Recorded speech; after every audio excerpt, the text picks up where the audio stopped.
Hello everyone, my name is Novak Stanovic and I will be presenting the calculation of intersubband absorption in N-doped barium stenate quantum wells. Recent studies performed on barium stenate barium oxide quantum wells demonstrate the advantages of perovskite-oxide based quantum wells over traditional semiconductor quantum wells in terms of strong optical nonlinearities. Lightly lanthanum-doped barium stenate has a very high room temperature conductivity and a wide band gap of about 4 electron volts, which makes it attractive for novel transparent conductors and high-power electronic devices. Lanthanum-doped barium stenate also has a very small electron effective mass, about 0.17 times the electron mass. A very large conduction band offset enables greater control of the quantum well properties.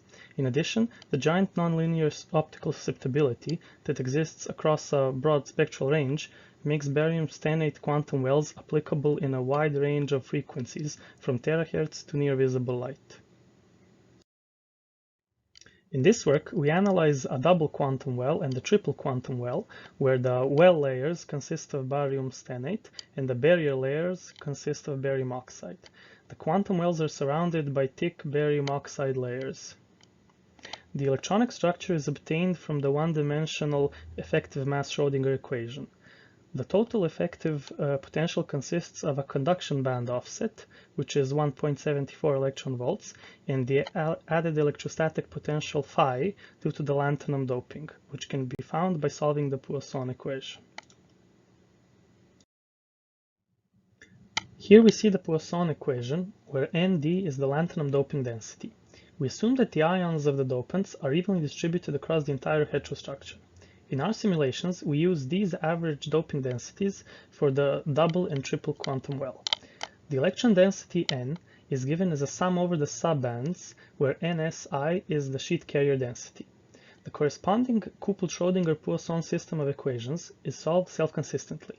The energies and wave functions of the bound states found from the Schrödinger-Poisson solver are used to calculate the linear optical absorption for intersubband transitions. D is the dipole matrix element, which can be found as this integral over the total length of the structure, and L is the Lorentzian, with its width estimated to be 10% of the energy difference between the final and initial states. We further analyze the dependence of the absorption on the thickness of the well layers for a double and triple quantum well, and include an external electric field in order to see its effect on the optical absorption of the double quantum well. Here we present the results of our numerical simulations. Since the largest absorption is achieved in symmetrical structures, we limit our considerations to symmetrical structures only. We vary the layer's thickness in the multiples of the lattice parameter, that is the unit cell, of barium stenate, which is 4.1 angstrom. We see the results of the Schrödinger-Poisson solver, namely the effective potential and wave functions. The figure illustrates the largest absorption peak, A12, which is a transition between the first and the second subband, for three values of the well thickness, 4, 5, and 6 unit cells. In this figure, we can see that the increase in the quantum well's width results in the decrease of the energy at which absorption A12 occurs. Here we have the effective potential and wave functions that correspond to the symmetric triple quantum well. In this figure, there are two dominant absorption peaks, A12, which is a transition between the first and the second subband, and A23, which is the transition between the second and third subband, for the values of both the left and the right quantum well widths being 4 and 5 unit cells thick, while the middle quantum well is 4 unit cells thick in both cases. We see the resulting shift in energies at which the absorption transitions A12 and A23 occur with the increase in the quantum well's width.